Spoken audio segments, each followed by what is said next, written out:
La couronne de Miss Côte d'Ivoire a changé de tête. Elle est désormais la propriété de Marlène Kouassi pour 1 an. La nouvelle reine de la beauté ivoirienne succède à Olivia Yassé. Ainsi en ont décidé les membres du jury et le vote du public au terme du concours de beauté qui a connu son épilogue ce samedi au Palais des Congrès de l'Hôtel Ivoire à Cocody. Je suis vraiment très contente. Je dis un grand merci à Dieu, à mes parents et aux commissions. Et sans oublier tous ceux qui m'ont soutenu, mes amis. Et je compte donner le meilleur de moi afin de faire un excellent mandat. Félicitant Olivia Yassé pour avoir tenu la dragée haute en remportant la couronne de Miss Africa. Au concours de Miss Monde, Victor Yapobi, président du comité Miss Côte d'Ivoire, se réjouit de l'aboutissement de cette autre édition. Ça n'a pas été facile. J'espère que celle qui vient d'être élue, elle et ses 2 dauphines feront un travail remarquable.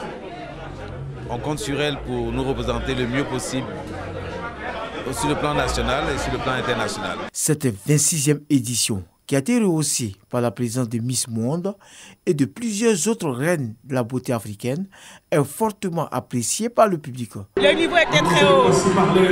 On l'a apprécié. Très contente parce que la Miss Marlène, elle est très belle et elle a toutes les compétences acquises pour être Miss. Quand on voit la présence de Miss Monde aujourd'hui en Côte d'Ivoire, cela veut dire que le concours de beauté n'est pas seulement national, mais c'est international.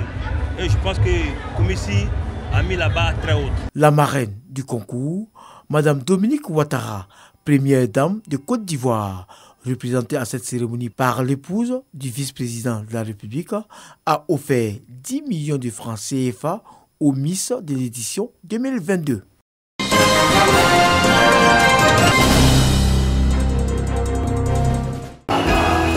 Au son et au rythme des chansons de Nestor David, les fidèles de l'église Pentecôte internationale de Côte d'Ivoire, EPICI, chantent et dansent.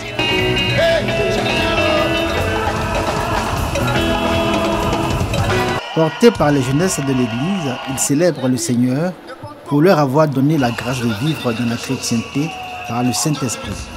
Nous, particulièrement les femmes, qui avons vraiment vu la résurrection de Christ, nous avons été la première personne qui avons vu Christ lorsqu'il a été ressuscité. Il est monté et nous sommes dans la joie encore lorsque le Saint-Esprit revient pour nous restaurer, pour nous renouveler. La Pentecôte, c'est la présence de Dieu dans la personne humaine.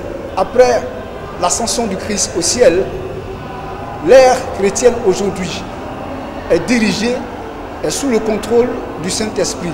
C'est l'ère du Saint-Esprit. C'est la condition sans quoi personne ne peut adorer le Seigneur Jésus-Christ ou Dieu comme il se doit. Aimer Dieu, se laisser toucher et pénétrer par le Saint-Esprit. C'est le message principal que le président de l'église Pentecôte internationale de Côte d'Ivoire a adressé aux fidèles. S'appuyant sur le thème « Offrons-nous à Dieu comme sacrifice vivant ». Une invitation à se donner à Dieu et approfondir sa foi. Priez surtout pour implorer ses bonnes grâces sur toute la Côte d'Ivoire afin que, par la lumière du Saint-Esprit, le pays soit éclairé et prospère.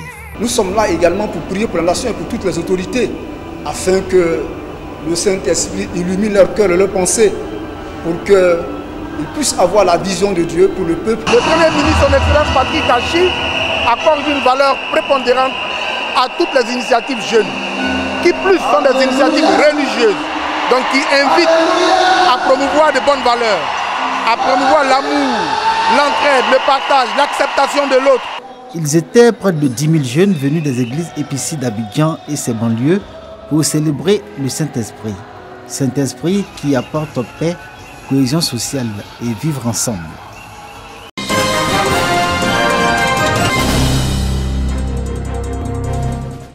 La victoire d'un groupe, la victoire du cœur, les éléphants basketteurs ont eu besoin de puiser dans leurs ressources pour venir à bout d'une vaillante équipe de la Centrafrique. Motivés et décomplexés, les Centrafricains tiennent tête aux éléphants dans le premier carton jusqu'à ce qu'ils l'emportent 19-16. Dans la dynamique, ils confirment cette emprise sur les éléphants dans le deuxième carton avec un score de 35-30 à la mi-temps. La pause est salutaire pour les joueurs ivoiriens qui reviennent transfigurés et inversent le rapport de force.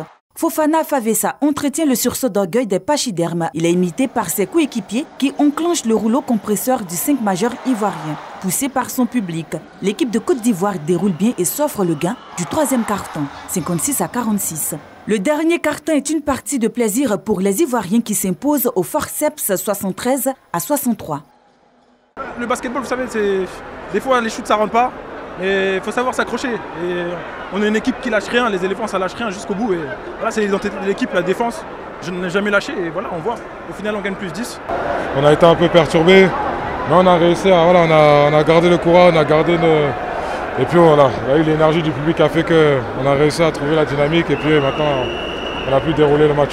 Grâce à ce succès, la Côte d'Ivoire signe une deuxième victoire d'affilée avant la troisième sortie ce dimanche face à la Guinée sous le coup de 19h.